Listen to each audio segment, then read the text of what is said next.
Welcome to Lighting for Profits. All right. Powered by Emery Allen. Here is your host, Ryan Lee. All right. Welcome to the number one. It's the number one landscape lighting show in Charleston, South Carolina. Excited to hang out with you today. We got an awesome show. I'm telling you, you guys know this. We are so fortunate. We are so blessed to be in the landscape lighting industry. This industry is amazing. It's so rewarding. Obviously, there's great profits, lighting for profits, but it's just rewarding. The people that you get to meet, the experiences that you get to create. Really, such a unique opportunity to be part of this exterior illumination industry. So cool. So if you're looking to start or grow a landscape lighting business, you're definitely in the right place. We definitely want to help you guys get educated, motivated, so that you can dominate.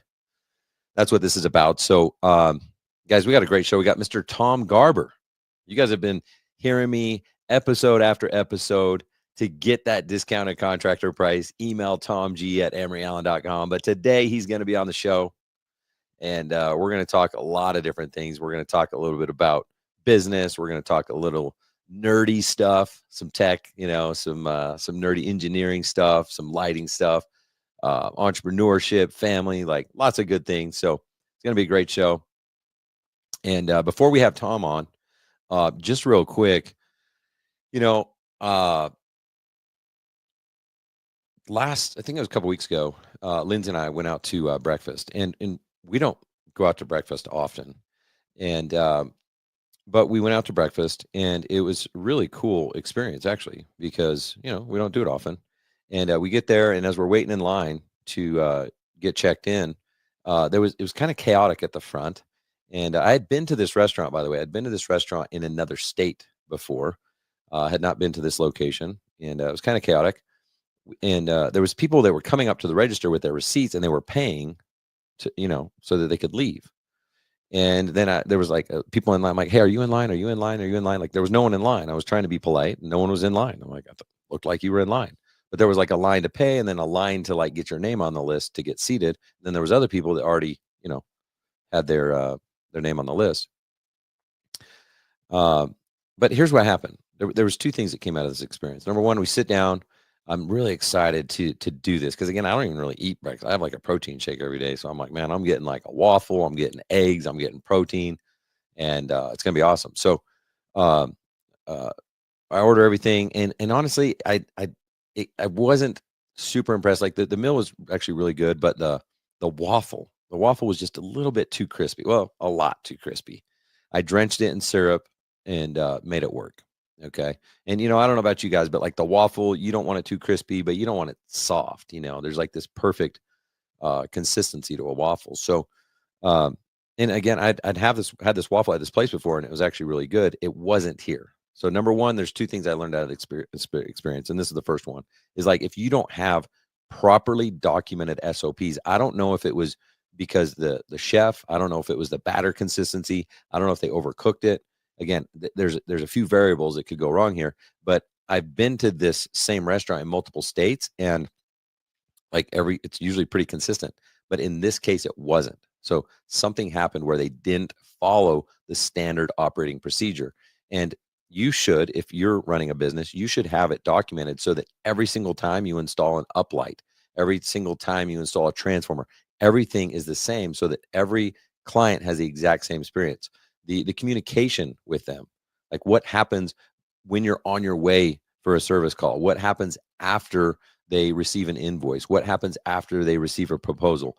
You should have these things not only documented, but automatically triggered in your processes for people to get on the phone call, to send a text, to communicate with your clients. And if not, you're going to end up with an experience like this, where it's like, yeah, it was okay, but I made it work. It wasn't worthy of like a 1-star review, but I would have preferred have a really quality waffle experience, right? So make sure to work on your standard operating procedures so that every single client gets the exact same amazing experience. So again, overall food was good, but here's the big kicker. This is what I got out of this experience. This was crazy. We finished the food. Again, I'm not pissed. I drenched the thing in syrup. Bunch of maple syrup on anything, it tastes good, right? So then we go to pay, and I remember the people at the front, they were like standing in line. So I just asked the waitress, I said, hey, uh, um, do we pay, like, do we pay up there? And I don't even know why I asked, because yeah, of course you pay up there. But I did ask, and she goes, oh yeah, you can pay up there, or you can scan the QR code on your receipt and just pay online. And I was like, oh, sweet. Okay. So I scanned the thing. And this was amazing, you guys, because I scanned the receipt, and a couple clicks later, without creating an account, because I've been in experiences like this where you're like, create your own account. Da, da, da. You're like, no, I just want to pay. Right. So I scan the thing. It's like, here's your total. How much do you want to tip? And do you want to do Apple Pay? Yeah. I literally clicked like 2 or 3 times. Boom. It's paid. I'm done. Like, I didn't even have to wait for her to take the credit card, come back, and then I do my tip. It literally went in a few seconds of me asking her that question and her telling me that, went from what was going to be a really bad experience, because the last thing I want to do is now go wait in another line. I already waited in line to come in. Now I got to wait in a line to go pay. Like, that is like a worst case scenario for me. It went from the worst possible paying experience to really the best. Like, that was amazing. I was like, holy cow. So think about this for a minute. This is the last interaction I'm going to have with this restaurant on this particular day, and maybe for a while. I don't go to breakfast a lot, right?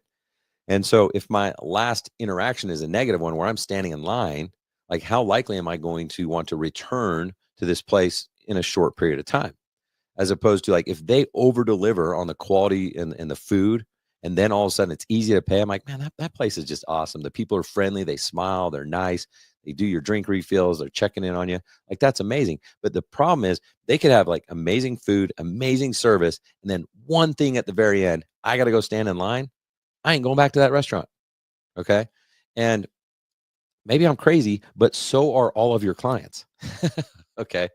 And so a lot of times we don't lose opportunities for reasons we may think. So you want to be the best lighting designer, like, go for it. Join Illy, learn photography, hire a pro, get your exposure, but don't screw it up by the final impression, because you truly can be an artist. You can be amazing at doing the design, but then all of a sudden, like, maybe you cut corners on where you're burying the wire, or they're not deep enough. Maybe you don't clean up the sidewalk. Maybe, you got some dirt on there. Are you not like hosing that down when you're done? Are you watering in your trench lines? Are you making sure that transformer is, level?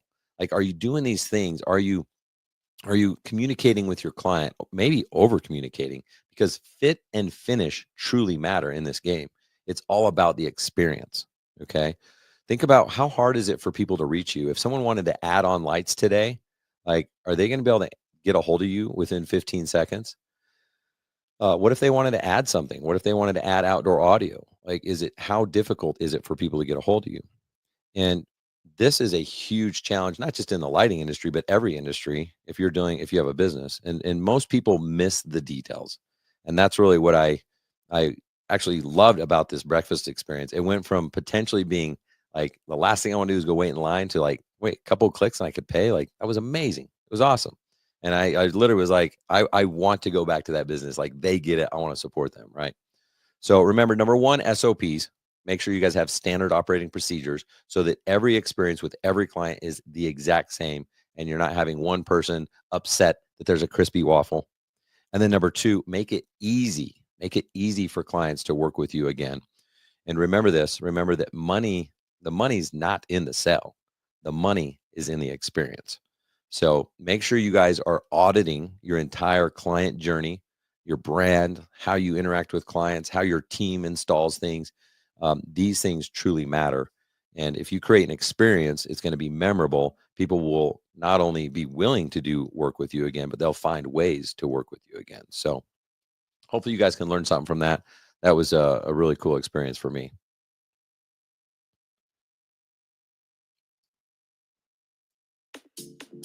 Okay, guys, let's talk about standing out in the lighting game.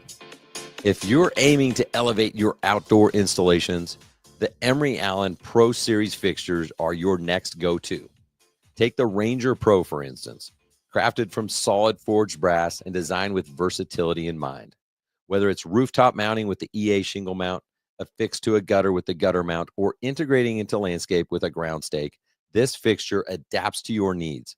Plus, with its IP68 rating, it's built to withstand the elements. Used in conjunction with the Emery Allen's other high-performance bulbs for a comprehensive installation, and you're delivering top-notch quality to your clients. This is what I'm talking about, guys. Ready to make the switch? Just email Tom G at emeryallen.com and maybe just hang out. Listen to him on the podcast today. But seriously, guys, don't waste your time going to their website. It's pretty. They have cool pictures. They have good information. But if you're ready to be a partner with Emery Allen, just email Tom G at emeryallen.com. Mention that you heard about him here on Lighting for Profits, and you'll get that discounted contractor pricing. Just email Tom G at emeryallen.com. All right, guys. And now, again, of course you want to email him, but let's hang out with him right now. Let me know if you guys are ready. Let's get him coming on the show. Where's my guest intro? Oh, there it is.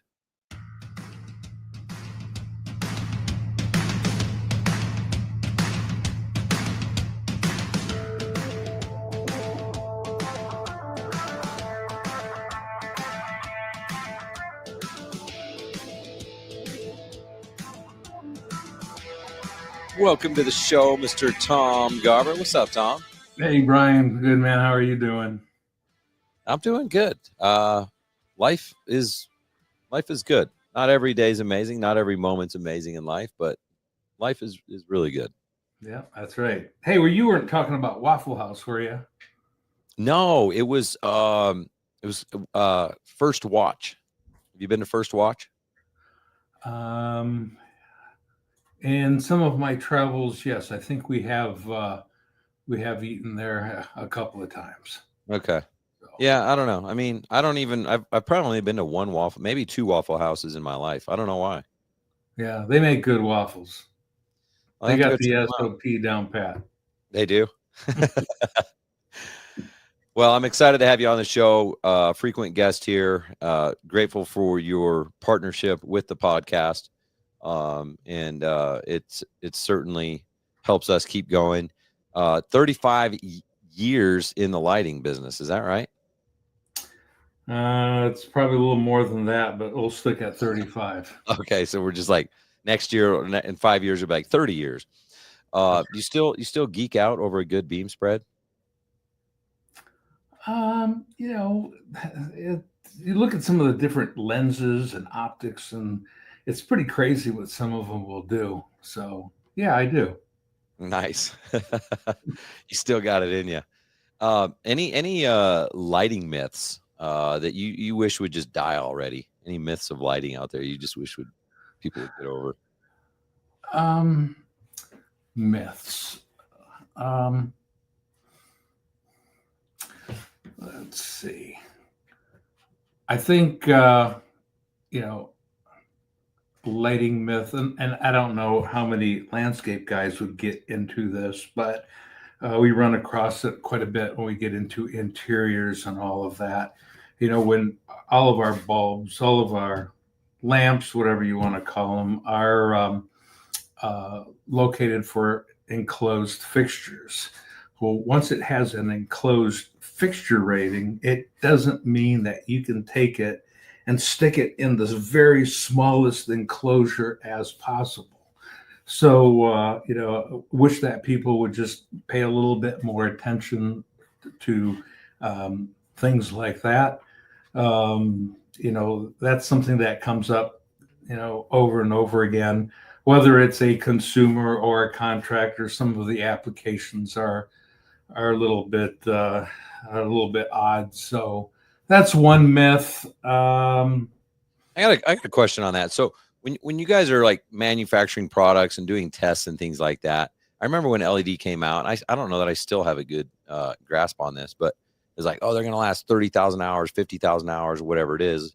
How do you project that out? Because it's one thing if you're in a restaurant where it's always 70 degrees, no moisture, like no humidity, whatever it is, then you put that same lamp in a fixture that's baking in a fixture out in the weather with storms and everything else.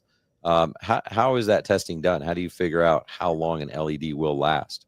Oh, that's another great question. I don't know if that fell into the whole myth thing or whatever, but in a lot of cases, when you look at something, whether it's a fixture or if it's a lamp, it'll say lamp life 50,000 hours. And what that really means is that um, in most cases, the chip itself has gone through testing so that it will perform to a certain milestone. And that testing is a 6,000 hour test. And then they can run an algorithm and estimate how long that particular chip would last. But then you take that chip and put it in a fixture or in a lamp or something like that. And that's called in situ, in situation. It's a term that used for an application. Not too many people run that test. We did because we have to pass certain California standards for performance and all of that. So our actual bulbs go and get the 6,000 hour test done. And what happens is every 1,000 hours, somebody will come in and they'll do a measurement and all of that. And typically it's done by lumen depreciation. And if you get to either 70% or 6,000 hours, whatever comes first. Well, ours have measured out to about 36,000 hours. So in a fixture, our lamps last 36,000 hours. So if you do the math, it's either, 8 hours a day, it's like 5, 6 years, 24/7, it's like 3 years, 2 years, 3 years. So yes, there is a big difference between that, and it all has to do with actual performance testing. And that's when the actual like chipset is married with a driver as well, right? Because it's married to a particular driver inside a particular bulb. Yeah. Then this bulb will be tested with 20 other bulbs, and it will go through that 6,000 hour test.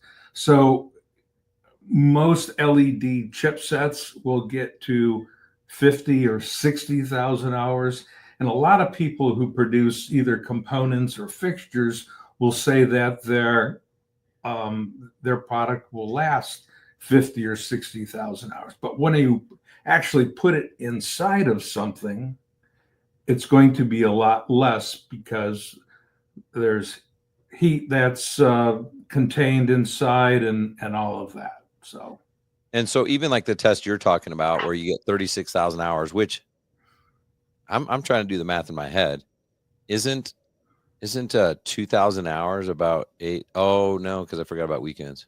But I thought it was longer than I thought it was like 15 years or something like that. But let's say this. So you do that test, that's only for your lamp. Like if they go to put it in a fixture that doesn't have heat dissipation, then it would be fair to say it's probably going to last shorter period of time, right? That's correct. That's absolutely correct. Okay. So yeah, I guess, yeah, because, and I don't know, like do a lot of manufacturers still just say 40, 50,000 hours just because that's what the LED's rated at? Because I think that's probably true. I think those things are going to last forever. Yeah, but it is the driver. Yes, they do. They use that.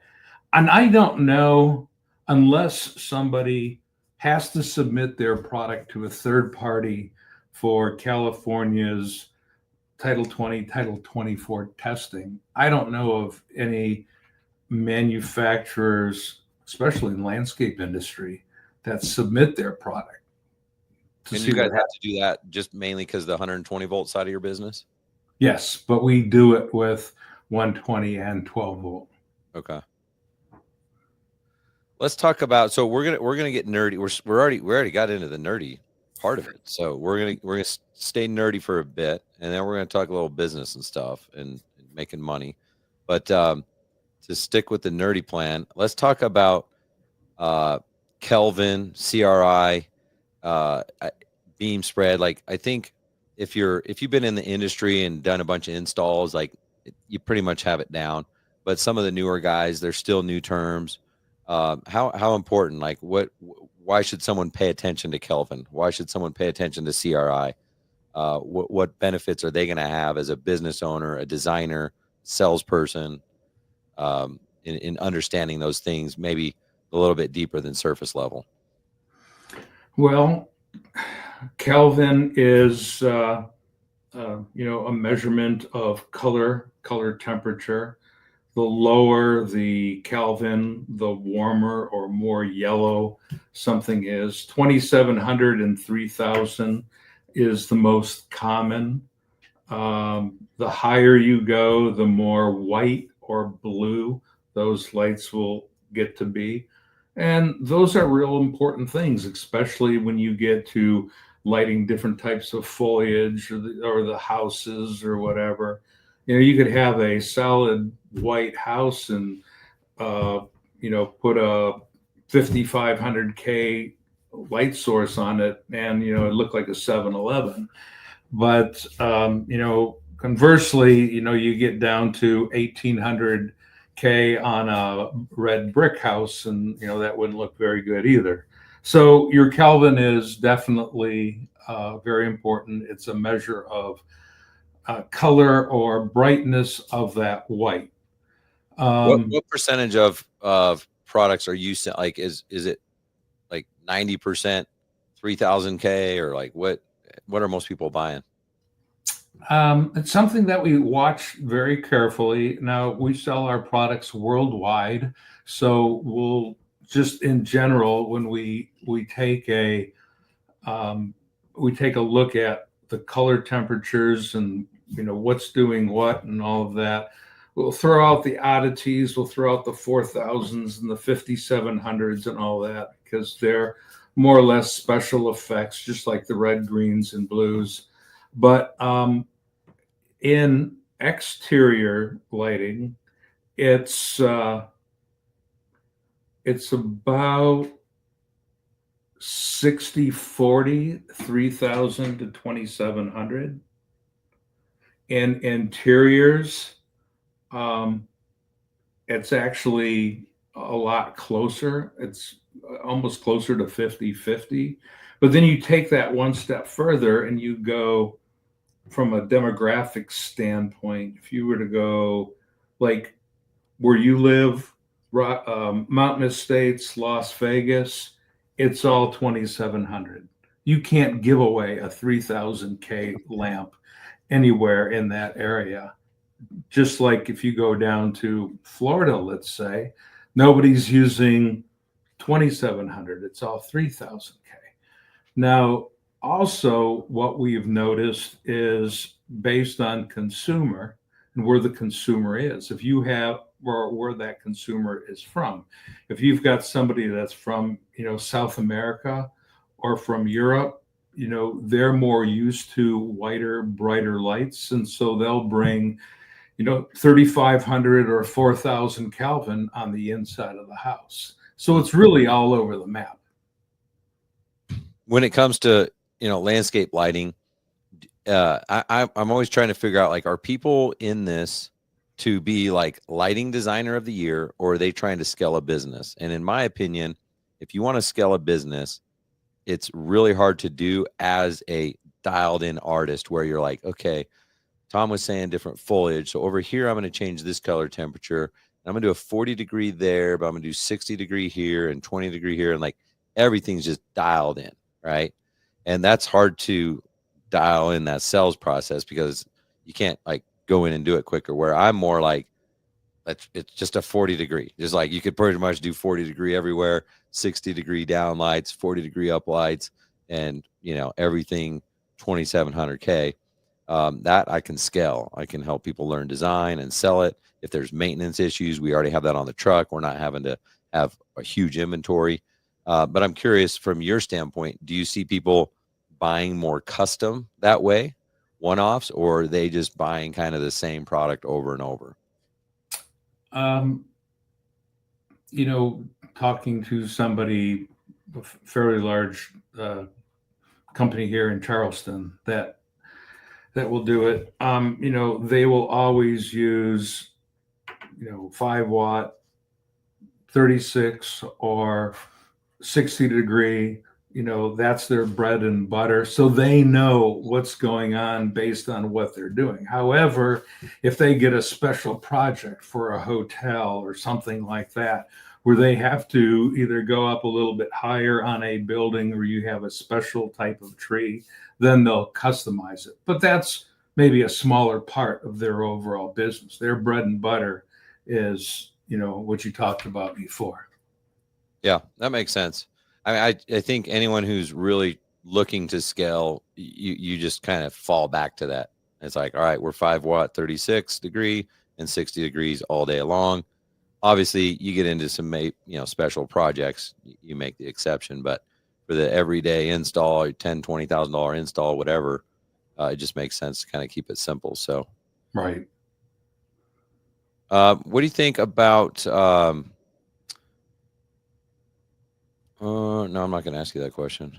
Have you had any horror stories of where people maybe didn't know about you, or they decided to go on go the cheap route when it comes to bulbs, and it backfired, either literally or metaphorically?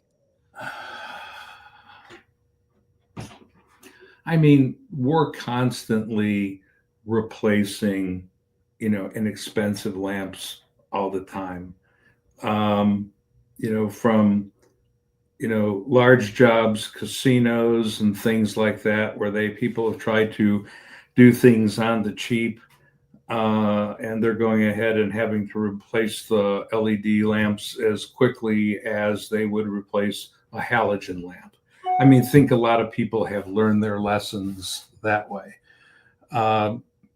Crazy horror stories are things that they'll go ahead and they'll do something that an installer will do something that a lighting designer has specified. And they'll go ahead and just order the product. And it could order, an awful lot of it, $15,000, $20,000 worth of product, and install it, and it doesn't work. It doesn't work out for one reason or another.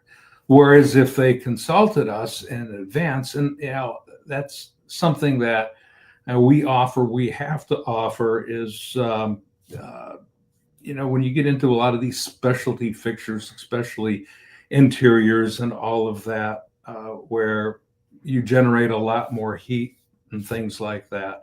So the horror story comes up with when somebody buys a product and then it doesn't work out and they've got to buy it all over again. Yeah. Okay. You mentioned halogen. Is halogen still a thing? Do you guys manufacture halogen still? No, we never have. I don't know, maybe with these, we've joked around and said maybe with all these tariffs and everything, we need to open up a halogen factory here in the United States again. But, there's a few people out there that I think are getting rid of their old halogen inventory, but, there's not much of that going on, because you gotta think that, a standard halogen lamp lasts like 860 hours, let's say. So you're out there once or maybe twice a year replacing lamps. That's pretty crazy. Yeah. When I started my business, that's what we did. And we would go, and sometimes our maintenance plan, we were building it at that time, but we had some maintenance people on our maintenance plan where we'd go out and just change every single bulb every year, because then they don't have to deal with the calls every few months or 6 months or whatever. And some of those lasted, we had other ones that didn't do that, and they would last, they were 5-6 years. Mm-hmm. They're rated at 700 hours, but they way outperformed that. Well, with halogen lamps in general, whether it's 12 volt or 120 volt, you would specify a product to be made to, let's just say, 13 volts versus 12 volts. And then you run it at 11 volts, right? So yes, you're getting less light output, but that lamp will last like 6 times the amount of if you had just burned it at 12 volts. Yeah, we found this chart one time, and it showed us that is like, hey, if you volt this at this, I think it was an Ushio brand that showed us that if you volted at 12, this is the life 11.9, 11.8, and so I think we came out to like, okay, we're gonna volt everything at like 11.2 because that was like maximum, and that way if a bulb did go out, it sends more voltage to the other ones. Like we kind of had that, we played that game. Who knows if it was accurate or not, but trying to maximize the lifetime of the bulbs. What's the latest on the tariffs? You mentioned tariffs. What's the tariff update? I know that thing's been like everyone was in shock and awe and like, what are we going to do? And then some of the tariff prices were lower, some of them were higher. How did you guys manage through all that? Well, light bulbs in general only carried, pre-Trump 1.0 carried a 2% tariff.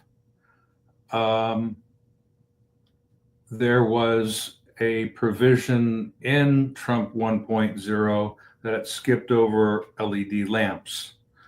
However, fixtures got 25% tariff. So come to today, where there is now a 30% on everything coming from China. So the fixture manufacturers are up to 55%, and now we're up to 32%. There was a short period of time where we brought product in at 145% tariff, and then shortly after it arrived, the tariffs were dropped. So we were basically paying people to take our bulbs away. That sucks. So it's pretty crazy right now, and we're on a government committee with the American Lighting Association, just reviewing a lot of different things, and we're talking at least once or twice a month about tariffs and how we can have these things, how we can take the lighting industry in general and make some type of a petition to congressmen and things like that, senators, to see if we can get things minimized or whatnot based on, technologies that are only available in that part of the world.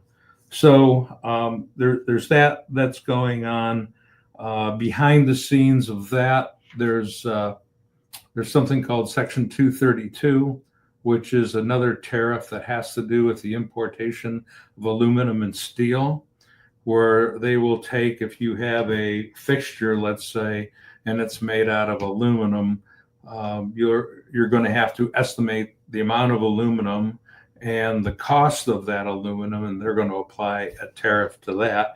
So that's coming down the road. And then we just heard of something similar to copper.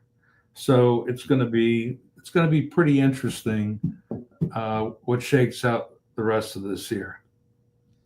So how does the announcement of tariffs and things like that, how does that affect you, like the supply and not, I guess, the demand? That's what I'm asking, is like, people hear about it. Are they rushing to you saying, hey, can I hurry and buy this before the prices go up? Does that affect your business at all? Well, it did a couple of months ago, where we basically doubled our sales for 1 month just because everybody was panic buying. As I was mentioning earlier, it was like the toilet paper shortage during COVID that everybody was experiencing. And, it just caused, problems in the supply chain and all of that. But, we're getting through all of that, and we're just having to bring in, product a lot quicker. All right, cool. I think it's time to play our new game. It's not a game. It's just a lightning round. It's called Quick Hit Controversials. That's right. We're stirring it up here. We're going to get Tom's opinion on some of these very, very controversial topics in the exterior illumination industry. You down to play? You down for the questions? Sure, why not? I can All always pass, right?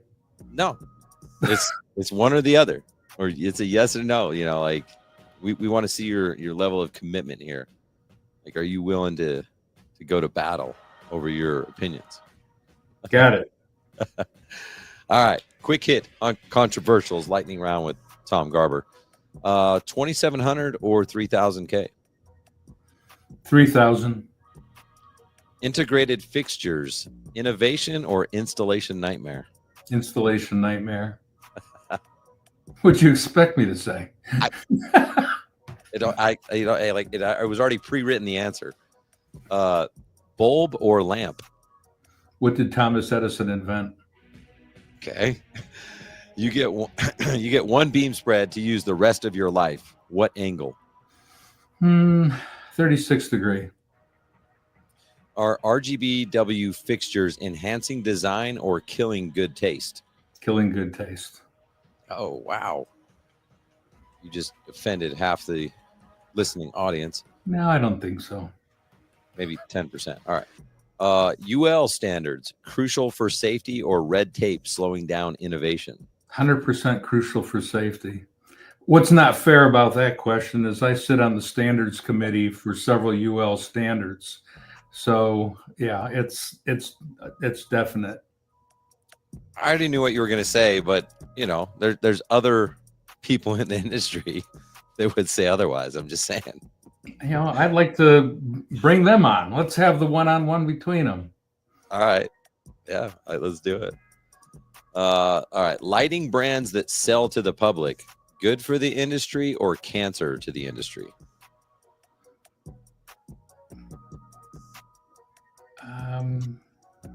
Both. No, I would say good for the industry. I would say it's good. For the industry. Wow. Yeah. Offending the other half of our audience.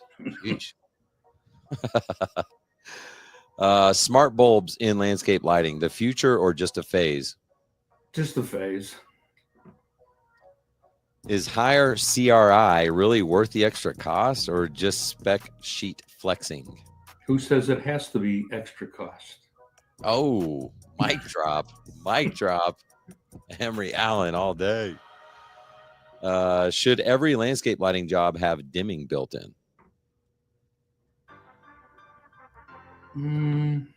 Doesn't it already? Nah. No, not necessarily. Yeah, and I don't know. Well, maybe we come back to that later. This is supposed to be quick hits. Light pollution with landscape lighting, real threat or just a buzzword for hippies?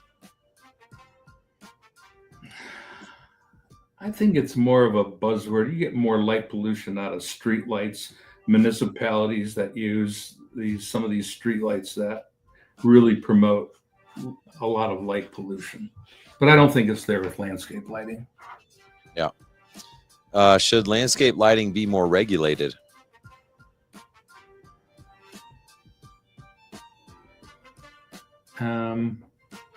By who? By you. No, by a government agency. No.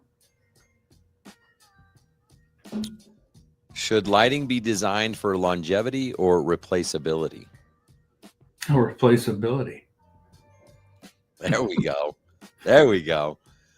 And finally, is 12 volts still the future or are we overdue for a shift? I could go either way on that. There's a lot of work that would have to be done to shift away from 12 volt.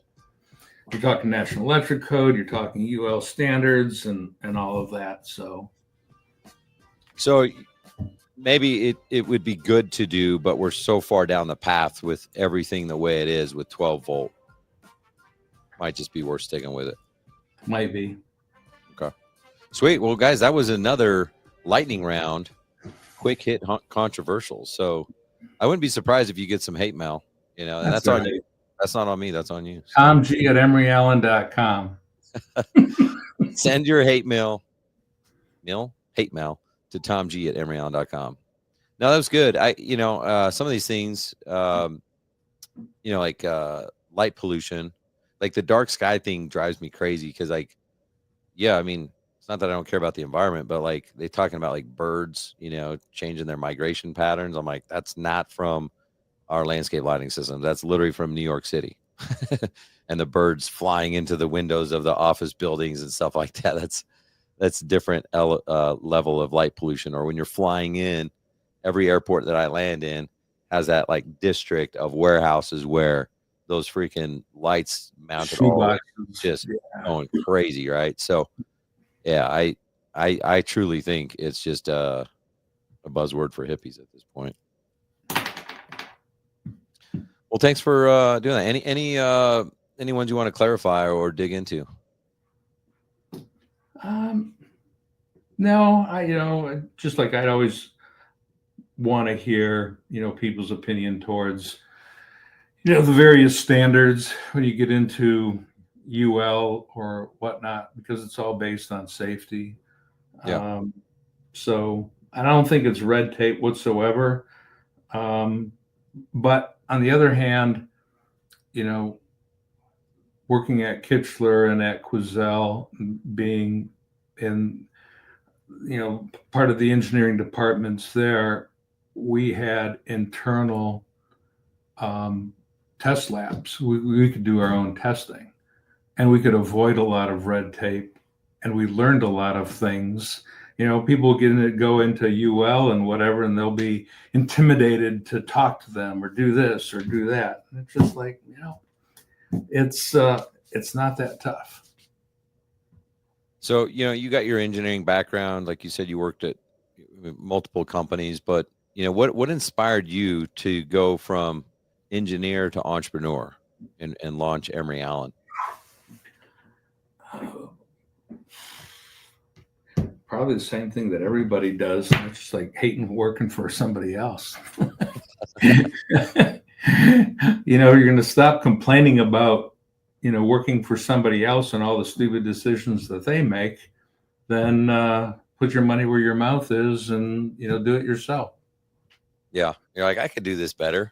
And how's it been going for you? Do you ever miss the days of like, are you a bad boss to yourself? What do you mean a bad boss? You make yourself work exceedingly long hours, underpaid, torture yourself, or like are you a good boss to yourself? No, in the beginning, we were probably putting in, or I was putting in, 16, 18-hour days and all of that, and did that for a couple of years straight. But, now it's, maybe 11-hour, 12-hour days. So it's a lot better. But every Thursday afternoon, I get to go out on the boat and kind of take it easy and relax. So, it's not too bad. Thursday afternoons, your time off? That is Thursday afternoons. That's your reward, your visionary time? Absolutely. Nice. That's awesome. I feel like when I ask people that question, like, why did you get into like manufacturing or like that on that, like the side of the industry you're in? Almost everyone says, well, number one, yeah, like no, like people didn't want to work for themselves or whatever. But then the thing is like, well, the product wasn't there, just wasn't quality, all that. Like someone's probably going to start a company next year and say that, like, oh, all the products out there were garbage and all this stuff. So we had to go do it. But how did you build trust in this industry that already had, I mean, there's already big players before you entered the landscape lighting industry. How did you guys come in and build trust with everyone? I kind of had a step up just because I've been in the industry for so long. And, I think, one of the reasons why we wanted to start Emery Allen and what we wanted it to become is, being in product development for all of these years, there was always a mystique behind miniature lamps in general and what you could get and what was available and whatnot. And it was pretty pathetic, to tell you the truth. So we just had a real opportunity with, LED lamps to be able to go, very deep in the product selection and very wide. But, one of the things that really helped us out was our relationships with people that we've dealt with in the past. Like, for instance, even today, majority of our sales reps in the interior part of our business are people that I had worked with previously at either Kitchler or Quazell. And I can remember, that week or a couple of weeks when we were starting up, calling these guys one by one and asking them if they would be interested in, carrying a line of miniature lamps. And, a lot of these guys have been my friends for many, many years. And, I didn't get many, if any, no's. So it worked out real, real well. That's awesome. Yeah, you've done a good job. I mean, just from an outside perspective, I can tell you're working like crazy and out there shaking hands. You're at all the events. You're at, you're getting your name out there, and it's working because people love your brand. And even on the Facebook groups, when the newbies are asking like, "Hey, I need a replacement for this or that," it's like, "Oh, get with Tom G at emeryallen.com." So I'll bet it feels good to see the fruits of your labors. So No, congrats. it really does. And, one of the great things was being able to dial the whole family into it.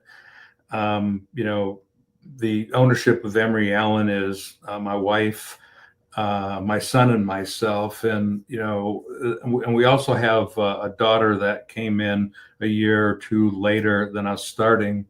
And Matt's done a great job with all the sales and marketing. And we've got a great marketing manager, Paul, who puts together all of our catalogs and Instagram and all that. And he just does a phenomenal job. And, they really think outside the box. And, if, I certainly couldn't think of the things that they do. They have the newer generation and all that. My son always says, Dad, that's the way you used to think. This is the way the new generation, this is what they want to see. And you know what? They're 100% right. They're 100% right. So when it comes to that type of advertising and putting things together, they all do a great job. Nice. Well, it'll be interesting to see what happens. I mean, AI is just taking over, and the speed of information and development and everything else is just exponential at this point. I don't know that we know, but I mean, do you have any insight? Like what's coming down the pipe in terms of LED technology that, designers and contractors should care about? Is there any insight there?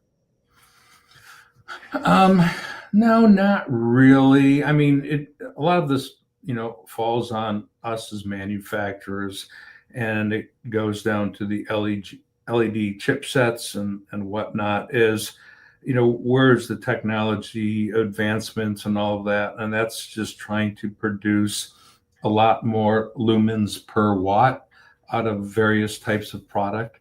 I mean, there's products now that can produce several hundred lumens per watt. The trick is to pull the heat out of that, and so that it will function properly. So there's a lot of that efficiencies going on, different types of drivers and whatnot. So a lot of the new technologies really are falling on us, and see what we can do with it. And then I guess finally, I mean, at the beginning of the show, I read our thing about your Pro Series fixtures. Is that something that you guys will continue to do? You got a couple fixtures right now, but should we expect to see more of things like that from Emery Allen, or are you guys? We're going to be introducing some accessories to those fixtures that allow you to mount them into the ground or whatever. We have a stake and some cowls and some other mounting devices. But you know what? People ask, why did we do this? We're a bulb company and all that. I started the lighting industry in the landscape industry, right? Back in the late 80s, and it's kind of in my blood a little bit. So if we see an opportunity for something that's missing in the lighting industry, It doesn't have to be particularly the landscape lighting industry. Something that people are asking for over and over and over again. We're going to take a crack at it and see if we can come up with something that will solve, a certain type of problem. Nice. Well, word on the street is people like it. So I think it was a good thing for you. So that's awesome. Good deal. Yep. Well, I think we got everything on my list. Is there anything else we need to talk about on your end? I don't think so. I think we covered just about everything that we were talking about. Talked about a lot of the failures, the myths, and all of that. So I pretty much tell everyone every week how to get a hold of you. But if people do want to get a hold of you and they do want that discounted contractor price, or they just want to geek out with the Tom Garber, how do they get a hold of you? TomG@emeryallen.com, or give me a call. My phone number is published. I'll get phone calls from, our customers and all of that, whether it's dealing with our LEDs or if they just have a problem in general. We're happy to help work through that one way or the other. So, yeah, that's huge. I mean, there's a lot to like about you and your family and the Emery Allen brand, but the fact that you'll jump on those calls and do troubleshooting, I mean, guys, it's like having, an engineer on speed dial. So if you run into an issue, you need some help troubleshooting, solving a problem, definitely take Tom up on his offer and reach out to him. So really appreciate you coming on the show today. Really appreciate all your support with the podcast, with Light It Up Expo, Secret Summit, all the events that we do together. I'm just extremely, extremely grateful for you and your family, and great show. Thanks for coming on here, Tom. Well, thank you. We all do appreciate it. All right, guys. Thanks for being part of Lighting for Profits, and we'll see you next week on the podcast. Now, go do something. Keep moving forward. Make your life, make your business better today than it was yesterday. Let's go.